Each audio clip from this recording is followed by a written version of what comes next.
Assalamualaikum warahmatullahi wabarakatuh. Marhaban ya Ramadan.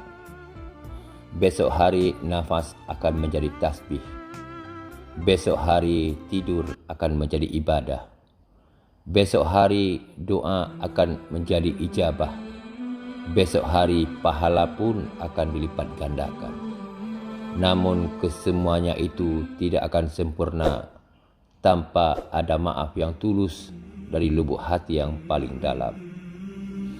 Maka izinkanlah saya, Insinyur Haji Tia Khalid MM, atas nama keluarga besar Partai Gerindra Aceh, memohon maaf yang sebesar-besarnya atas lisan kami yang keliru, untuk janji kami yang terabaikan, untuk hati kami yang berprasangka, dan untuk semua sikap kami yang menyakitkan.